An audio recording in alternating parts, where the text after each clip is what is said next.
empresária! Seja muito bem-vinda ao podcast de Cozinheira a Empresária, a receita que ninguém te mostra. Aqui você vai conhecer uma história real de uma empresária que alcançou o que muitas empresárias sonham em alcançar. Muitos processos implementados, comercial alinhado, marketing que traz clientes todo santo dia e uma conquista mais do que especial, a construção de uma grande fábrica de produção. Esse episódio ele é patrocinado pela Prefiro Delivery, uma plataforma de cardápio online que vai ajudar você a ter um mecanismo de vendas automáticos aí na sua empresa. E é com muito prazer e honra que a gente recebe agora Empório da Lasanha, bem caseirinho, nossa querida Pamela. Bom, vamos começar com tudo então, aqui com a nossa queridíssima Pamela. E eu já quero fazer aqui com você uma dinâmica. Ping-pong. Eu vou lhe fazer algumas perguntas e eu quero que você seja o mais honesta possível. Primeira lasanha que você aprendeu a fazer? Bolonhesa. Aprendeu em casa? Como é que foi? Curso, Google. Professor A Google. gente aprende a fazer com quem, né? Exatamente. Exatamente. Maior desafio para gerenciar duas marcas. Pessoas. Agora, o maior erro que você já cometeu no teu negócio. Acho que na Empório, na Bem Caseirinho, não tem um erro, assim. Mas no negócio anterior, que era o negócio de serviço, é o descontrole financeiro. Como sócio, né? Eu tenho um sócio e a gente tinha uma sociedade, eu acho que foi a pior coisa, assim. Não olhar os números, não entender os números. Eu acho que isso foi muito grave. Foi por isso que hoje você começou a cuidar dessa área? Hoje eu sou financeira da empresa também. E um ano depois, os próprios clientes da Empório começaram a me questionar. Tu faz marmita. Meu psicólogo, na verdade, falou assim... Eu fui numa consulta, né? E ele... Opa, cheira essa marmita aqui. Eu, assim, péssimo cheiro. Horrível. Eu falei, essa comida tá estragada. E ele... Tu faria umas marmitas pra mim? E eu... Tá, eu vou fazer pra ti. Aí eu fiz pra ele, que indicou pra outro cliente, e assim, quando eu vi, nasceu Bem Caseirinho. Como o Empório da Lasanha é Empório da Lasanha, não podia nascer na mesma marca, não seria incongruente. E aí a gente deu vida a Bem Caseirinho. E Então, nasceu a primeira Empório, depois a Bem Caseirinho. Exatamente. Por uma demanda oprimida dos próprios clientes da Empório. Exatamente. E a Empório, quando começou, assim, como que foi? A gente era empresário do ramo das academias, então a gente tinha 2 academias na época, 2020. A gente tinha inaugurado uma em março, dia 1º de março de 18 fechou. Um investimento milionário, literalmente, em obras. Uma equipe de 33 pessoas e ela ficou fechada 120 dias. E aí eu pensei, Ferrou? na verdade eu fiz assim, Eu pensei, ferrou. ferrou, né? Eu preciso pagar 33 colaboradores e um aluguel na época de 18 mil reais. Então, assim, eu precisava fazer alguma coisa. Sim. E aí eu tava descendo as escadas da minha casa e escutei uma live do Conrado Adolfo que ele falou assim, em crises a gente vende o que o cliente quer comprar, não o que a gente tá acostumado a vender. E eu pensei, todo mundo quer comprar comida, só que eu detestava cozinhar. Daí eu pensei assim, vamos cozinhar algo que eu posso fazer uma vez na semana e vou congelar. E aí eu pensei nas lasanhas, porque geralmente, em qualquer lugar, a lasanha ela é um coadjuvante. Ela não é, né, ali a estrela. E aí a gente fez 9 lasanhas e vendemos 11. E, tipo assim, Bom.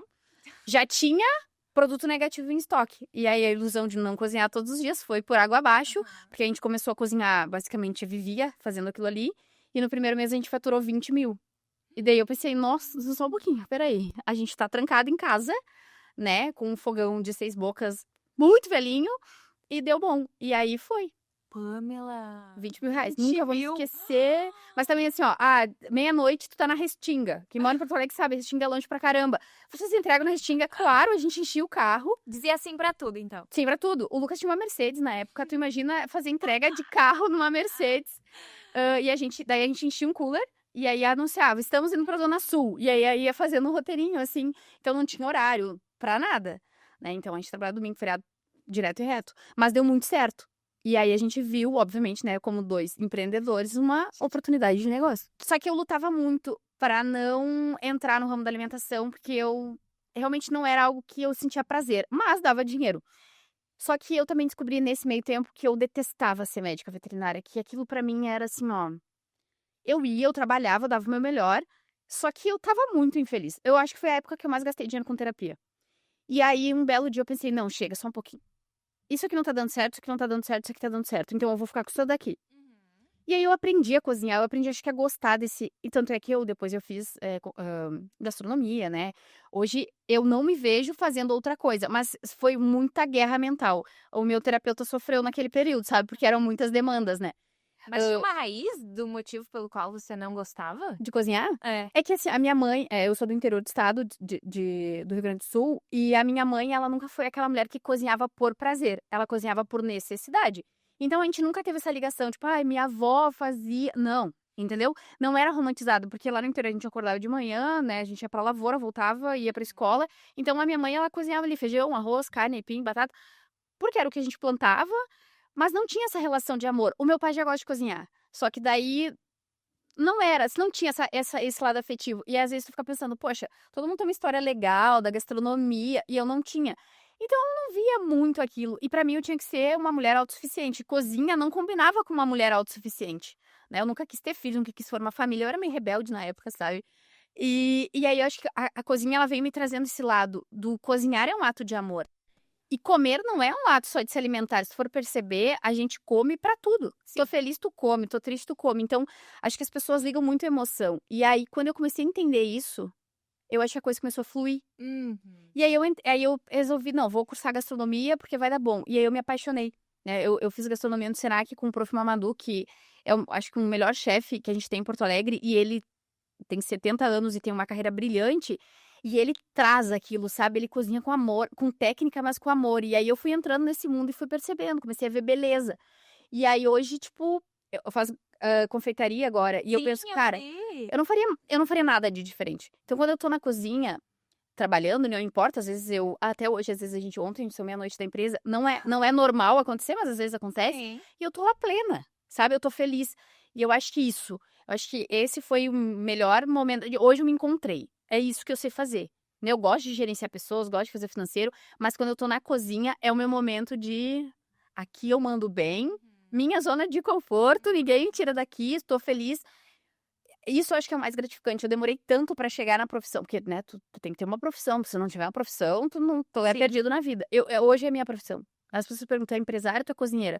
Eu sou uma empresária cozinheira, uma cozinheira empresária, Na verdade, entendeu? a empresária, ela faz tudo. Exatamente, Ela é empresária, cozinheira, financeiro, comercial, marketing. tudo.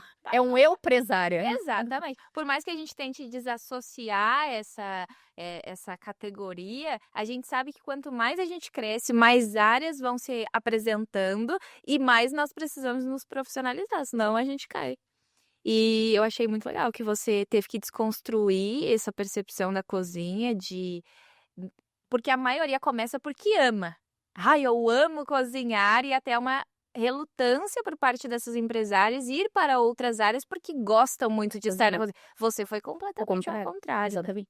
E eu queria que você contasse um pouco pra gente quais que foram os maiores desafios nesse processo de crescimento, do criar uma marca do total zero, dizendo sim para todos os clientes, sem saber muito sobre precificação, produto, sobre gestão de pessoas, enfim. Como que foi os principais desafios, assim, que mais te marcaram nessa trajetória? Eu acho que assim, ó, quando eu entendi que era um negócio de fato, que a gente precisaria profissionalizar esse negócio, acho que o primeiro ponto começou aí, porque começou na cozinha da minha casa. E aí agora eu preciso profissionalizar esse negócio. Então, se eu te falar que começou com processo, seria ridículo, porque não começou.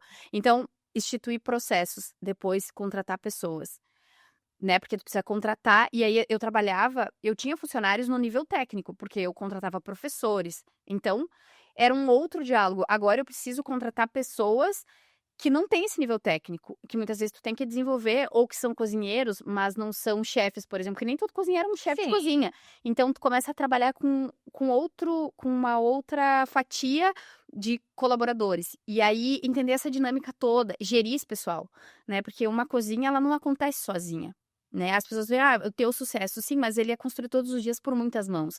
E aí a gente aceitar, pô, agora cresceu, eu preciso sair do conforto da minha casa, eu preciso de fato ir para um local, pagar um aluguel de novo, já tinha o trauma, né, do que tinha acontecido no passado, Arriscar de novamente, novo, mais uma vez, né, dar a tua cara a tapa. porque nada tem garantia. Exatamente. Não, empreender não tem garantia alguma, né. Tem um maluco que acredita em alguma coisa que às vezes nem ele sabe no que ele acredita, mas ele tá lá lutando. E aí, de novo, começar tudo do zero, né?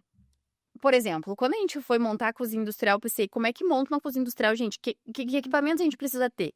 Porque como eu cozinhava na minha casa, eu usava as colheres da minha casa, Sim. né? Então, assim, não era profissional. Aí virou profissional. Pô, agora eu tenho um alvará. Agora a vigilância sanitária vai me visitar. Agora não posso ter plástico. Exatamente, né? Tipo, aí as colheres, elas têm um padrão. Ah, mas e o fogão? E o freezer? E não sei o quê. E aí, eu juro, eu dormi e pensava, meu Deus, como é que a gente vai montar a cozinha? Eu com a minha tábua. Né? E eu pensando assim, meu Deus do céu. E aí, eu acho que nisso vem uma coisa que eu admiro muito em mim, essa vontade de buscar conhecimento. Então, eu sempre gostei de estudar. E aí, tu começa a estudar, e tu começa a aprender, e aí tu começa a conversar com outros empresários da área. E aí, a gente montou a nossa cozinha, e eu sou completamente apaixonada pelo nosso espaço hoje. Agora, a gente tá indo pra uma fábrica, daí vem lá, como é que monta uma fábrica, né? E daí vem outras Aí, perguntas. de novo, mais De um novo. nível, mais desafios, mais entendimento sobre aspectos que você não domina, porque o crescimento, ele vem sobre a gente fazer coisas que a gente não está fazendo. Exatamente. Porque se hoje nós estivéssemos vivendo a plenitude do sucesso, tava tudo dominado. E estagnado, Exato. né? O sucesso Então, tem quer que- saber, quer alcançar mais, precisa dominar mais habilidades, Exatamente. que, por incrível que pareça, nós não dominamos no No hoje. momento, Exato. exatamente. Então, essa parte de desafio foi aos poucos, conforme iam se apresentando, você ia entendendo. Ia entendendo, exatamente. Bom, chegou, né, eu fiz uma mentoria justamente pra entender o momento de delegar as funções, porque no início era eu e o Lucas pra absolutamente tudo, tudo, tipo, tudo. A gente chegou a ficar 72 horas acordado, sem dormir, produzindo. Natal, essas coisas? Não, nem datas normais, assim, porque a demanda, foi muito louco o que aconteceu, porque tu comprava lasanha, indicava pra fulano, que indicava pra Beltrano, aconteceu de uma forma orgânica e muito rápido. Eu acho que porque o produto, ele era meio que exclusivo, assim. Depois nasceram vários outros deliveries de lasanha, no início era só nós. E aí, quando entrou Bem Caseirinho, então tu já tinha demanda das lasanhas, agora tu tem mais demanda de marmita, e aí a gente começou a cavar o nosso espacinho. Então a gente fazia tudo. E aí eu tive que pagar uma mentoria pra entender o momento. Não, agora eu preciso delegar. Agora eu preciso contratar um cozinheiro, eu preciso contratar um auxiliar, a gente precisa contratar um motoboy, porque antes a gente não tinha nada. Era nós, nós, nós. E assim, e aí ir atrás desses profissionais, selecionar esses profissionais, entender a dinâmica de contratação, carga horária, tudo isso foi complexo, entendeu? E esse momento, assim, foi meio chocante. Eu pensei, e aí o medo, né? Tá, eu vou contratar e se não tiver dinheiro pra pagar? E se não der certo? Porque tem isso. E aí, quando tu entende que também pra chegar, sei lá, dos 5 mil pro 10 mil, tu vai ter que tomar decisões desconfortáveis, do 10 pro 15 e assim sucessivamente. E aí tu entender muitas vezes que não é gasto, é investimento, então são coisas que tu tem que ir trabalhando na tua mente. Que tu vai quebrando conforme as etapas. Exatamente. Porque não necessariamente as crenças que tu tem no início vai ser as crenças que tu tem lá no final, quando tu tá num faturamento de 100k a mais, por exemplo. Você tem crenças que você achava, nossa, estou arrasando. Aí você pensa, poxa, agora eu vou ter que novamente pensar como que eu vou fazer isso, porque eu achava que eu sabia tudo e descobri novamente que eu não sei de nada. O signo da ceia, ele é bem... Ele é bem... Ele é bem comum na nossa vida. E de toda essa jornada, tem algum momento, assim, que te marcou quanto ao desafio de você repensar o que eu tô fazendo? Olha, Alguns. alguns, assim, ó, tem dias... Hoje, aquelas... Quarta-feira foi um dia, né? Porque tu chega... Eu acho que hoje a gente, de novo, tá com uma demanda estourada. Então, a gente já não consegue mais produzir na velocidade que vende. O que é ótimo, é um problema bom.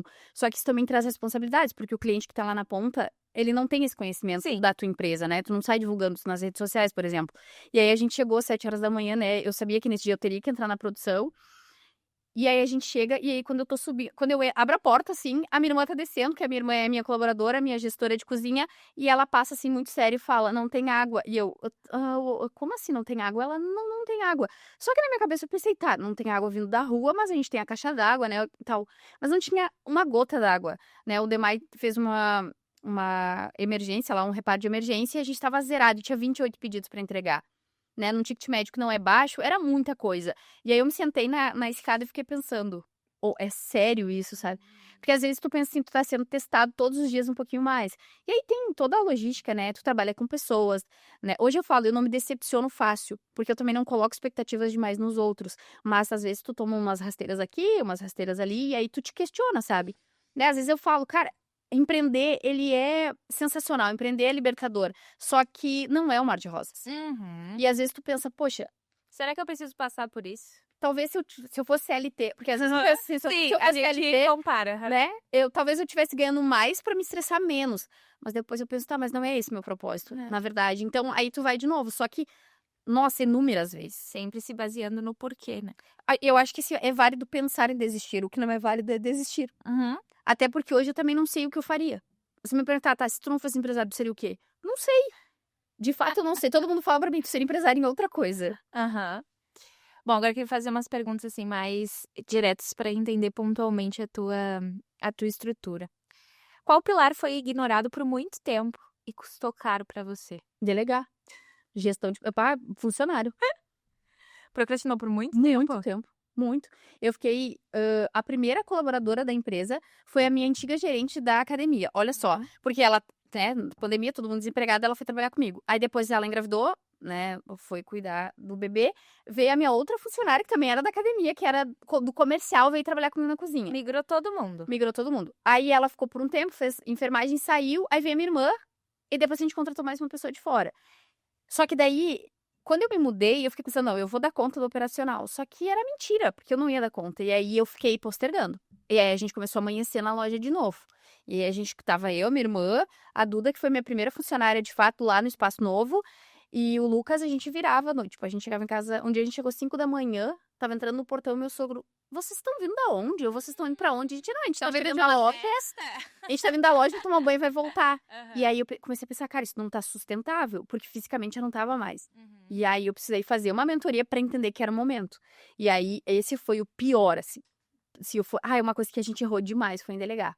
O motoboy, por exemplo, mas a gente demorou horrores. Demorar para contratar. Demorar para contratar. Delegar, de entender que tu não vai dar conta de tudo, porque tu não vai.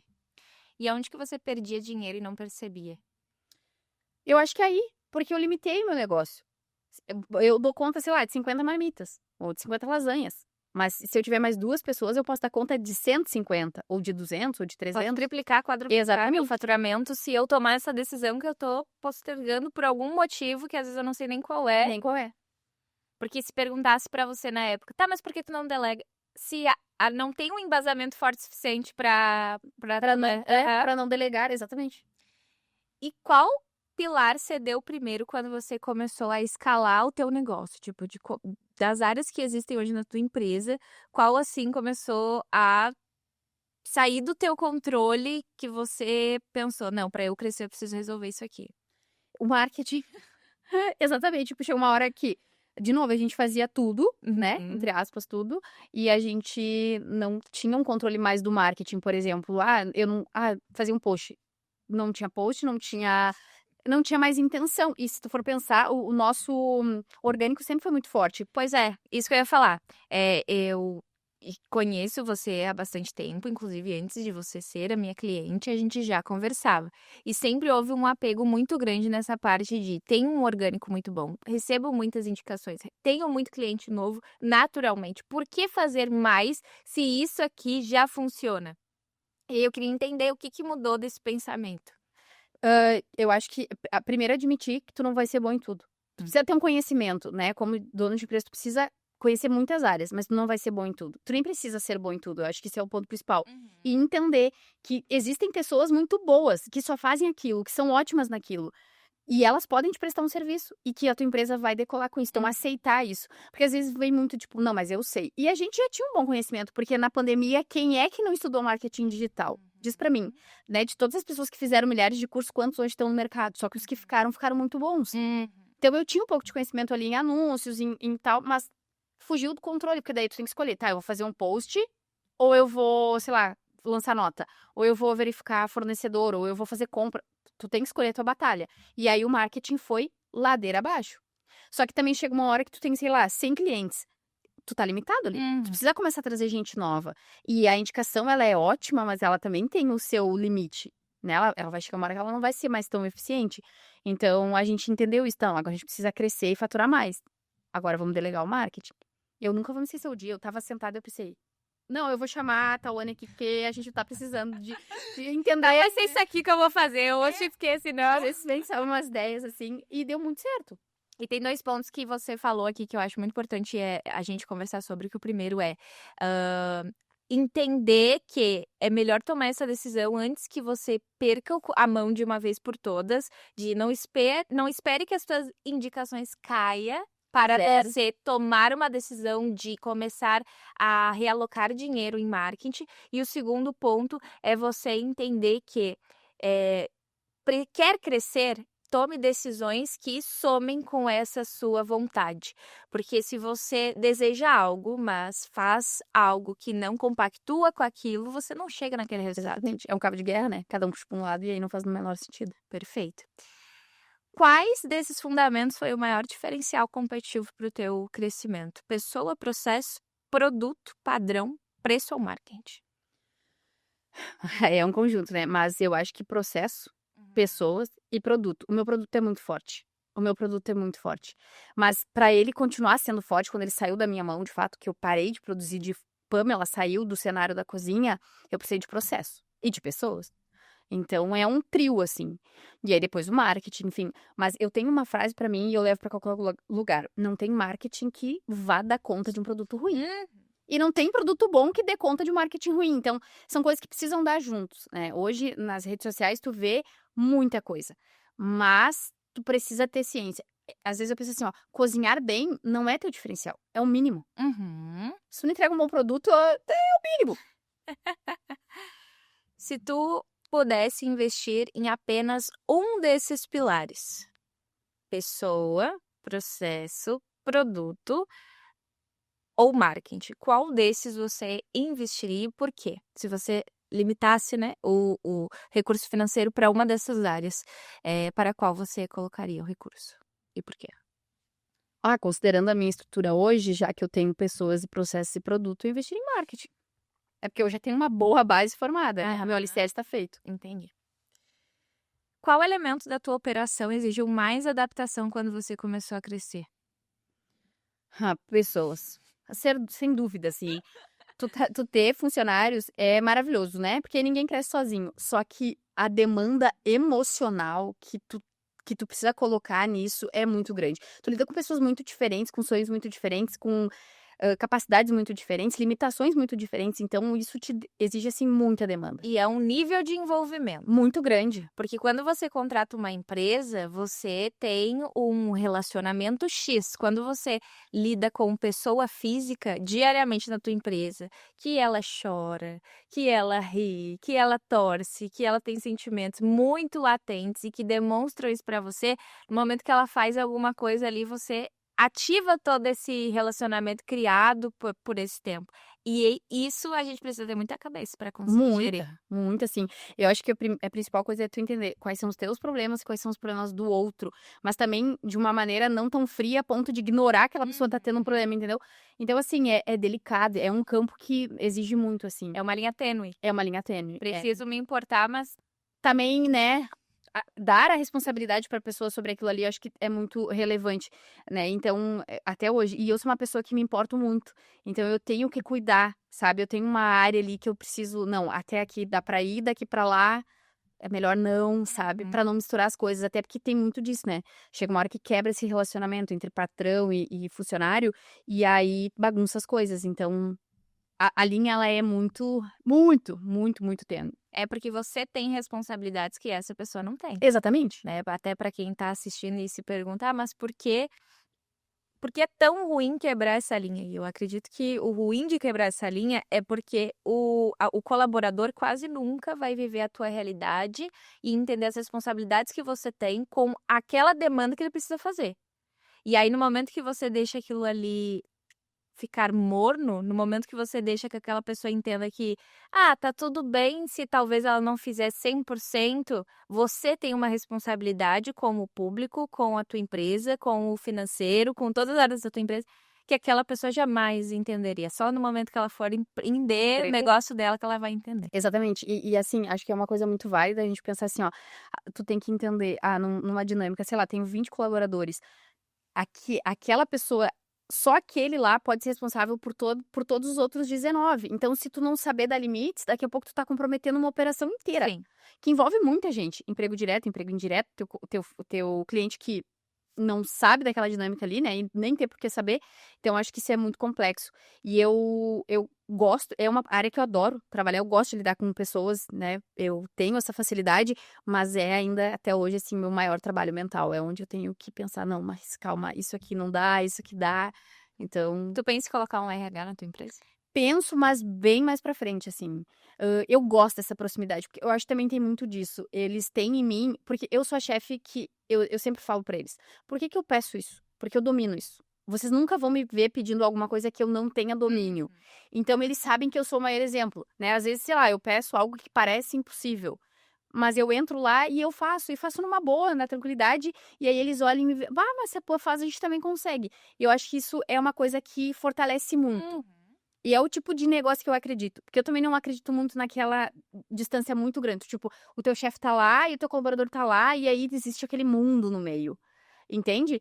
Eu não acho que funcione. Comigo não funcionou, porque eu já trabalhei, né, de CLT, e eu sempre gostei, assim, dessa proximidade. Eu gostava de ter. E pra mim também não funciona, porque eu acredito que, por mais que a gente tenha leis que regem e determinam períodos de trabalho e outras coisas, no final das contas, a gente humanamente precisa daquele colaborador de uma maneira que documento nenhum vai conseguir expressar, exatamente. Quantas vezes eu, na cozinha, liberando os colaboradores, porque era o horário deles serem liberados, e muitas das ajudantes escolhiam permanecer para me ajudar, para eu também ir para casa descansar. E isso elas não faziam porque nós tínhamos combinado ali legalmente, mas porque elas escolhiam estar comigo pelo um propósito maior, pelo relacionamento que a gente constrói. Exatamente. E no momento que você delega essa área para uma outra pessoa, você tira essa sensibilidade do colaborador.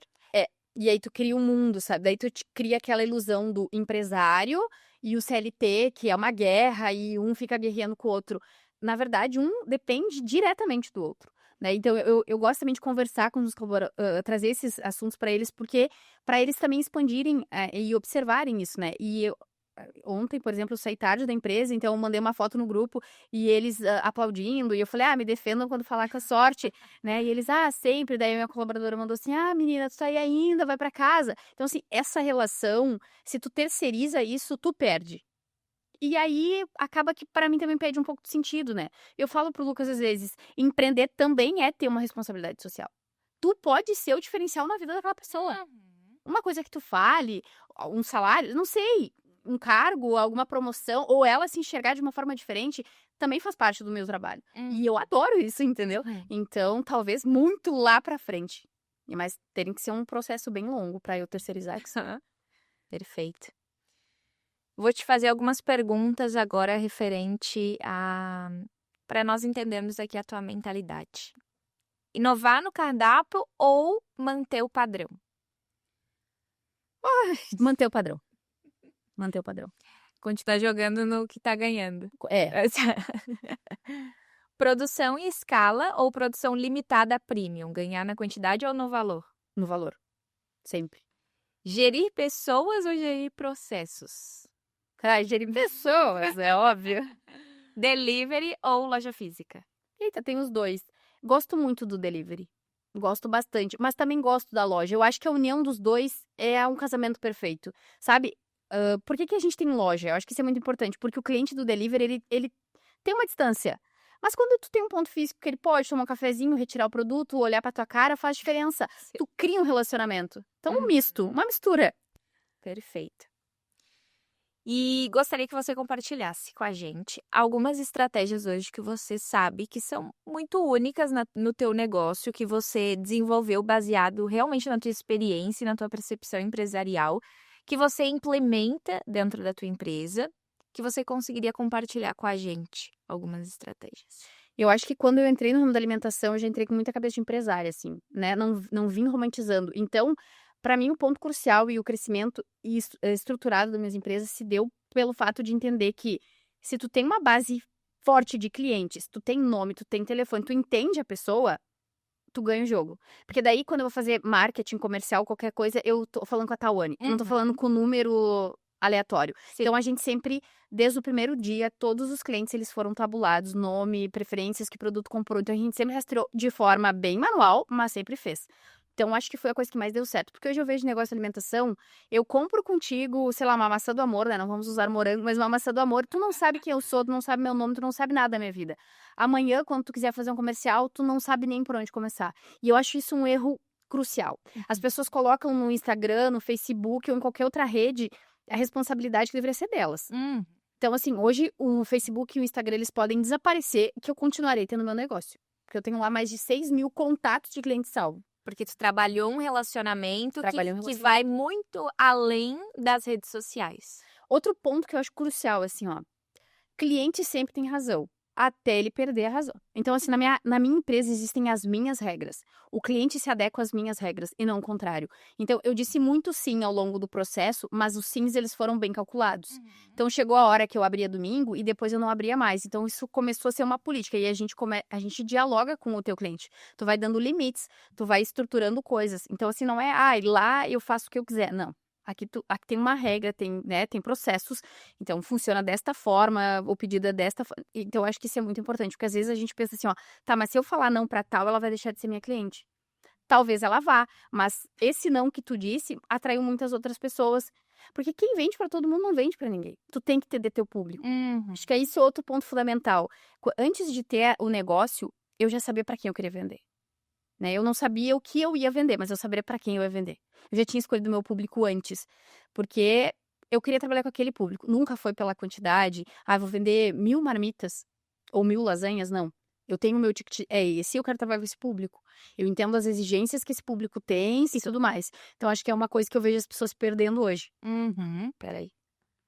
E até pegando um gancho do que tu falou aqui, tem alguma crença que você tinha no início e que hoje você não tem mais?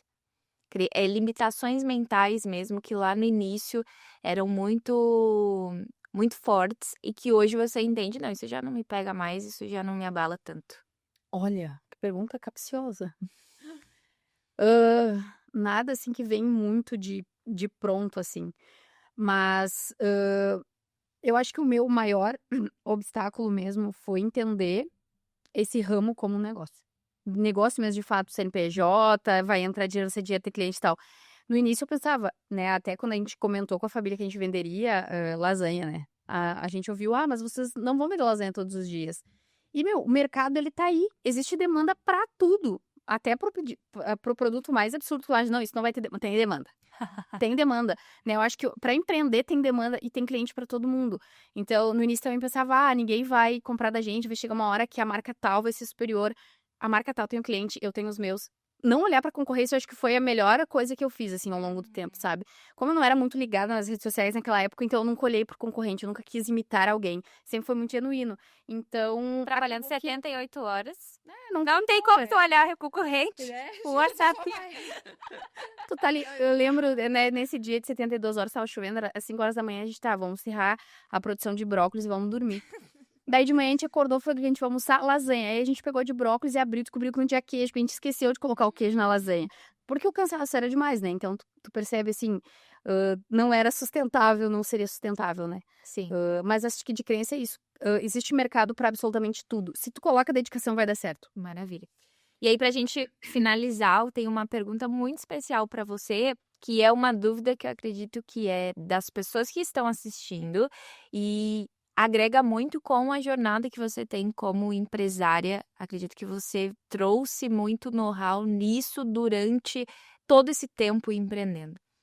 Se você perdesse tudo que você tem hoje, né, teus funcionários, o teu produto, os teus clientes, mas permanecesse com o teu conhecimento e decidisse abrir novamente a Empório da Lasanha, Bem Caseirinho, por onde você começaria a parte comercial? Por onde você começaria captando clientes, chegando em pessoas? Porta a porta, né? Venda boca a boca. Na verdade, foi assim que a gente começou e a gente começaria de novo. né? Eu acho que a gente não dependeu das redes sociais, a gente entrou no momento certo, mas o boca a boca é bater na porta. Eu acho que empreendedor não pode ter vergonha. Não tem uma função que empresário não faça. Não, ele tem que fazer tudo. Ele tem que. Hoje a minha faxineira não veio, pois eu vou faxinar. Ah, mas o empresário. Não, ele vai porque ele não tem vergonha, ele não tem medo de trabalhar. Então, bater porta e começar tudo do zero. Já diria Flávio Augusto, né? Se me tirassem tudo, me deixassem meu conhecimento, ficaria milionário muito mais rápido. E é verdade. Acho que eu chegaria nos resultados que eu tenho hoje muito mais rápido. Eu bateria na porta, já contrataria uma cozinheira, eu já iria com uma outra mentalidade. Com muito menos medo. Bom, e pra gente encerrar, então, quando que fica pronta a fábrica? Porque eu estou louca para ir conhecer. Ai, olha, se tudo der muito certo com obra, né? Porque a gente lida com a obra, a gente sabe. A ideia é nos mudarmos na primeira quinzena de setembro. Então, a gente tem máquinas chegando, né? Outros investimentos, mas a ideia é nos mudarmos no início de setembro. Maravilha. Pã, desejo muito sucesso para você. Agradeço a honra de trabalhar junto da Bem Caseirinho e da Empório da Lasanha. Esse relacionamento que a gente tem é muito importante para mim e torço muito pelo crescimento e tenho muito orgulho de todas as decisões que a gente vê e acompanha aí diariamente.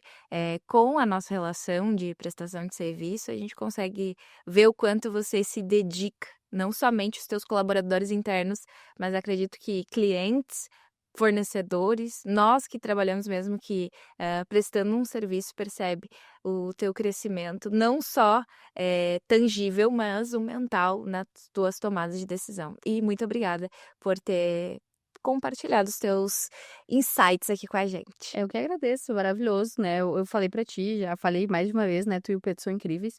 E eu acho que isso é uma coisa que eu trago muito. A gente tem que sair um pouco da rede social e enxergar as pessoas de fato como elas são.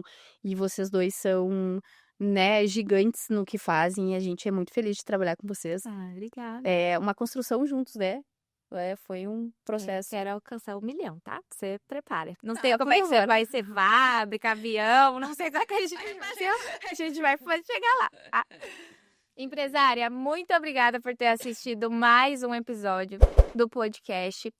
Convido você a conhecer as redes sociais da Empório da Lasanha, da Bem Caseirinho, para você ver na prática muito do que a Pan compartilhou aqui e também aprender para que você consiga construir um negócio de sucesso, assim como essa empresária maravilhosa construiu e ainda tem muitas coisas mais para colher.